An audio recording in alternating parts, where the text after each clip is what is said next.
Hello dear students, this is Prashant. Students, आज हम लोग class 10th mathematics NCERT solution का चैप्टर 6 ट्रायंगल त्रिभुज आपके साथ डिस्कस करने जा रहे हैं। देखिए स्टूडेंट, ये topic exam point of view से तो इम्पोर्टेंट है ही, वैसे भी फर्दर क्लासेस में या कंपटीशन एग्जाम्स के लिए बहुत ज़्यादा इंपॉर्टेंट टॉपिक है ये। स्टूडेंट देखते हैं हम लोग ट्रायंगल, हम लोग क्लास 9th में कांग्रेंसी ऑफ द ट्रायंगल्स यानी त्रिभुजों की सर्वांग क्षमता को पढ़कर आए हुए हैं। अब हम लोग पढ़ेंगे क्लास 10th में चैप्टर 6 ट्रायंगल त्रिभुज की समरूपता क्या है।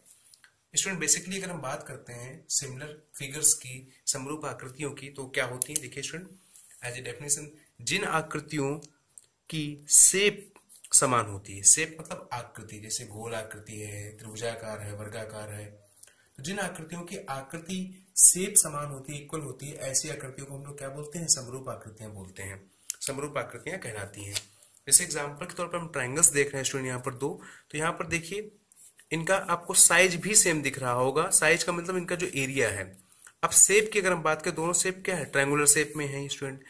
अगर हम बात करें सभी समबाहु त्रिभुजों की, अगर एक से, अब समबाहु त्रिभुज क्या होता है स्टूडेंट, जिसकी सभी भुजाएं समान होती है, प्रत्येक कोण 60 अंश का होता है। तो अगर हम 1 सेंटीमीटर त्रिभुज को लें समबाहु त्रिभुज को, 2 सेंटीमीटर समबाहु त्रिभुज के लें, 3 सेंटीमीटर समबाहु त्रिभुज के लें, ऐसे बहुत से फिगर ले लें समबाहु त्रिभुज के, तो वो सभी कैसे समरूप है, क्योंकि उनके शेप जो है वो ट्रायंगुलर है। चूंकि हम ट्रायंगल ले रहे हैं वो ट्रायंगुलर है।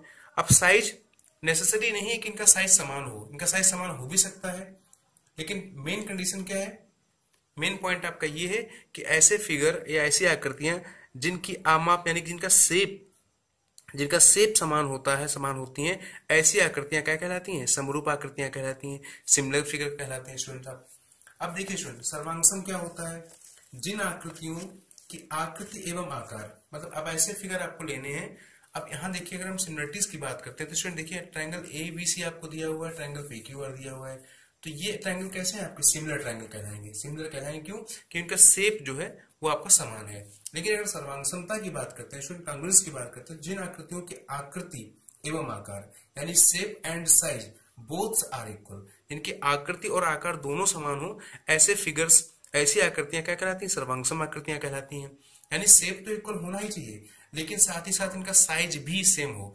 लेकिन समरूपता में कंडीशन क्या थी स्टूडेंट, कि समरूपता की कंडीशन के लिए शेप इक्वल होना चाहिए, साइज इक्वल हो, इसकी कोई नेसेसरी नहीं है, इसकी कोई जरूरत नहीं है कि साइज इक्वल ही हो। अगर साइज इक्वल ना भी हो तो वो आकृतियां क्या कहलाएंगी, आपकी समरूप आकृतियां कहलाएंगी।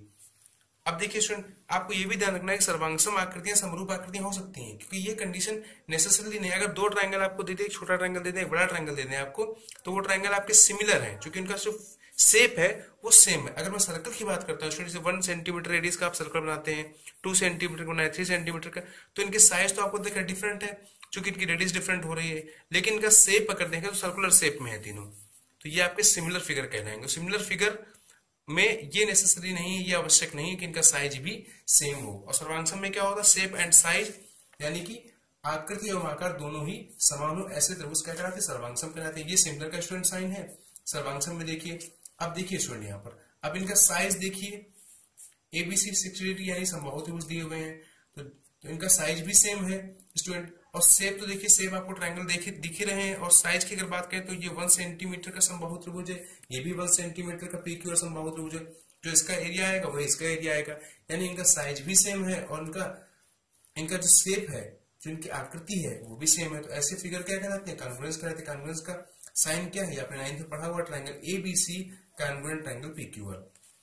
अब देखिए स्टूडेंट, क्लास 10th में जो हम लोग पढ़ेंगे चैप्टर 6 में कि त्रिभुजों की समरूपता क्या है। अगर दो ट्रायंगल्स दिए हैं तो उनकी सिमिलरिटीज की कंडीशंस क्या होती है मैथमेटिकली, वो समझते हैं। देखिए स्टूडेंट, दो त्रिभुज समरूप कहलाते हैं जब उनके संगत कोण बराबर हो तथा संगत भुजाएं समानुपाती हो। बहुत ध्यान से पढ़िए फिर से। Two triangles are said to be similar, the first condition is there corresponding angles are equal, उनके करस्पॉन्डिंग एंगल्स यानी उनके संगत कोण बराबर हो, and corresponding sides and the ratio of corresponding sides are equal, यानी कि उनकी जो संगत भुजाएं हैं उनका अनुपात इक्वल हो, या हम कह सकते हैं संगत भुजाएं कैसी हो, समानुपाती हो।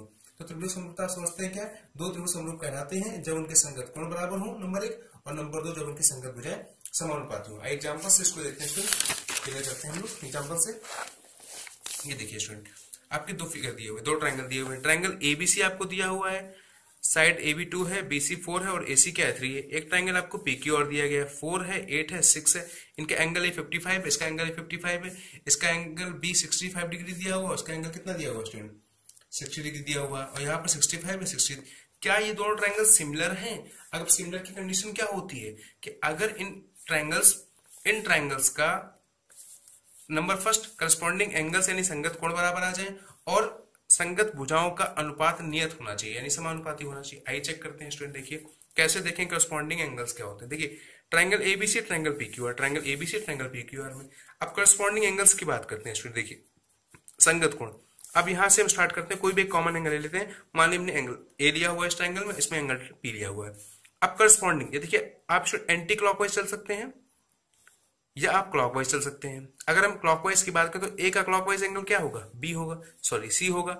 यहां पर पी का क्लॉकवाइज क्या होगा, आर होगा।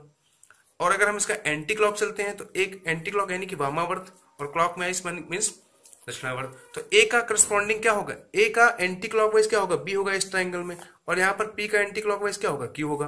अब देखिए स्टूडेंट हम लोगों ने क्लॉकवाइज दिया हुआ है, यहाँ पर हमने ए लिया सबसे पहले, ए और पी, इसका करस्पॉन्डिंग ए, इसका पी इक्वल्स है, ओके। अब देखते हैं अगला करस्पॉन्डिंग क्या होगा, ए का हम चलते हैं स्टूडेंट क्या क्लॉकवाइज, तो क्या आता है एंगल आपका सी यहाँ पर, और यहाँ पर देखिए पी का सेम करस्पॉन्डिंग लेने के लिए हम लोग क्या चलेंगे, क्लॉकवाइज चलेंगे, क्या मिलता है आर, क्या दोनों सेम है, बिल्कुल सेम है, एंगल सी इक्वल टू क्या एंगल आर। अब देखिए सी का चलेंगे करस्पॉन्डिंग, तो सी के फिर क्लॉकवाइज चलेंगे, क्या आएगा आपको बी मिलेगा इस ट्राइंगल में यानी 65 डिग्री का। इस ट्राइंगल में देखते हैं तो आर के अगर चलेंगे हम लोग क्लॉकवाइज तो क्या मिलेगा आपको, एंगल क्यू मिलेगा, तो यानी कि B angle equal to angle Q यानी 65 डिग्री।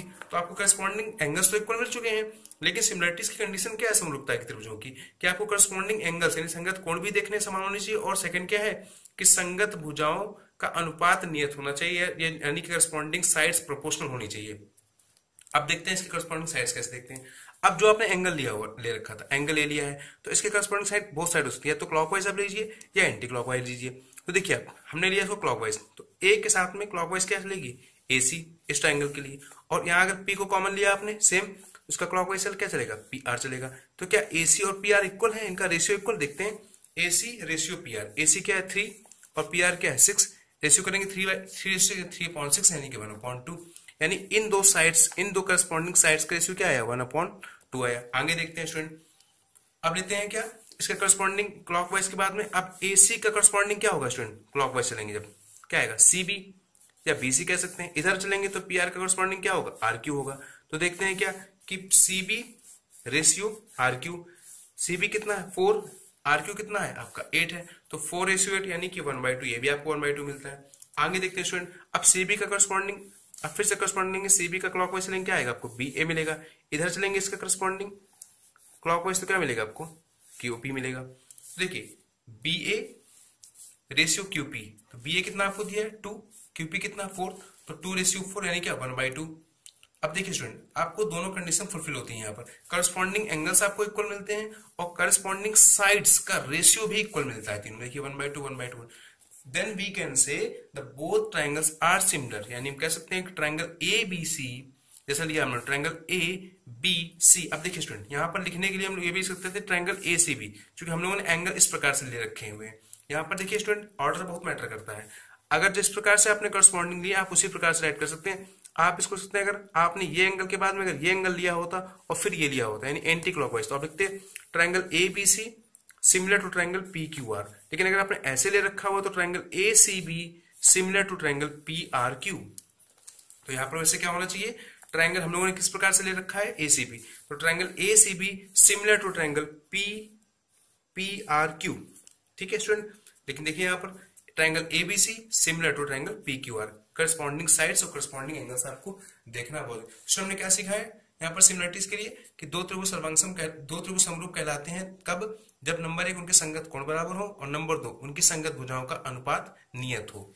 आइए देखते हैं स्टूडेंट त्रिभुजों की सर्वांग समता क्या होती है, कॉन्ग्रुएंट ट्रायंगल्स क्या होती है, दो त्रिभुज सर्वांगसम कहलाते हैं जब उनके संगत कोण बराबर हो और संगत भुजाएं भी समान हो। अब देखिए यहाँ पर रेशियो की बात नहीं आती सर्वांग समता में, त्रिभुजों की सर्वांग समता के लिए क्या होता है, दो त्रिभुज सर्वांगसम कहलाते हैं जब उनके संगत कोण यानी करस्पॉन्डिंग एंगल्स इक्वल हो और करस्पॉन्डिंग साइड्स का रेशियो नहीं, करस्पॉन्डिंग साइड्स ही इक्वल हो जाए, संगत भुजाएं इक्वल हो जाए, तो ऐसे त्रिभुज क्या कहलाएंगे आपके सर्वांगसम त्रिभुज कहलाते हैं।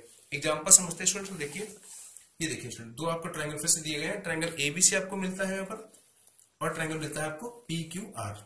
अब देखते हैं स्टूडेंट ट्रायंगल एबीसी की अगर बात करते हैं स्टूडेंट, देखिए एबीसी 60, ये दोनों इक्विलैटरल यानी समबाहु त्रिभुज, प्रत्येक कोण आपको 60 अंश का दिख रहा है और तीनों साइड से आपकी इक्वल है। अब देखिए ट्रायंगल एबीसी में अगर इसका स्टूडेंट हम कॉमन एंगल देते दोनों में क्या मिलता है, ए मिलता है। यहां से अगर हम स्टार्ट करते हैं angle A is equal to angle P 60, okay.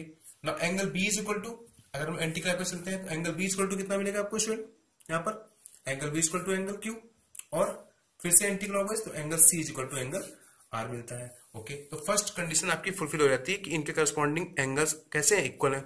अब सेकंड कंडीशन स्टूडेंट क्या है इसकी, कि करस्पॉन्डिंग साइड्स इक्वल होनी चाहिए। अब देखिए स्टूडेंट अगर हम इसकी एंटी क्लॉकवाइज साइड ले लें, आप ऐसे भी ले सकते हैं क्लॉकवाइज भी, तो इसकी साइड क्या होगी ए बी। अब यहाँ पर क्या होगी सेम इसके करस्पॉन्डिंग पी क्यू, तो A B equal to P Q क्या है, बिल्कुल सही है, क्योंकि ये समबाहु त्रिभुज है दोनों, और दोनों समबाहु त्रिभुज एक ही साइज के दोनों त्रिभुज है, तो यानी ये आपके इक्वल होंगी, ये श्योर है। तो A B equal to P Q मिलता है। फिर करस्पॉन्डिंग क्या होगी, बी सी इक्वल टू क्या मिलना चाहिए, क्यू आर, तो B C equal to Q R, और फिर सी ए इक्वल टू क्या, आर पी, तो C A equal to R P. तो वी कैन से स्टूडेंट कि triangle A B C congruent triangle P Q R, त्रिभुज A B सी त्रिभुज P Q are के सर्वांगसम है। I hope it's clear student. आगे देखिए student कुछ रिमार्क है, सभी सर्वांगसम आकृतियां समरूप होती हैं। विशेष बात है कि सभी सर्वांगसम आकृतियां, अब देखिए स्टूडेंट ये ट्रायंगल दोनों सर्वांगसम थे, तो क्या ये समरूप नहीं है, क्या इनका शेप सेम नहीं है, बिल्कुल सेम है। तो इन सभी सर्वांगसम आकृतियां समरूप हैं। लेकिन अगर हम एक ट्रायंगल 1 सेंटीमीटर का समबाहु बना देते और एक आपका 3 सेंटीमीटर का, तो वो सर्वांगसम नहीं होते, क्योंकि इसका जो एरिया होगा वो उसके एरिया के इक्वल नहीं होगा। तो देखिए स्टूडेंट सभी सर्वांगसम आकृतियां समरूप होती हैं, लेकिन सभी समरूप आकृतियां सर्वांगसम हो ये आवश्यक नहीं है। कुछ कंडीशंस में ऐसा हो सकता है, लेकिन ये श्योरली नहीं कह सकते हैं कि सभी समरूप आकृतियां सर्वांगसम है। देखिए स्टूडेंट बहुभुज क्या होता है, 3 या 3 से अधिक भुजाओं वाली आकृति को हम लोग बहुभुज कहते हैं। 3 या 3 से अधिक भुजाओं वाली आकृति को हम लोग पॉलीगॉन या बहुभुज कहते हैं, जैसे कि ट्रायंगल है, क्वाड्रिलेटरल है, त्रिभुज है, चतुर्भुज है, पंचभुज है। इस प्रकार स्टूडेंट आपको समझ में आ जाएगा कि पॉलीगॉन आपका स्टूडेंट क्या होता है। I hope it's clear student, ये आपका बेसिक इंट्रोडक्शन पार्ट था। Thank you so much.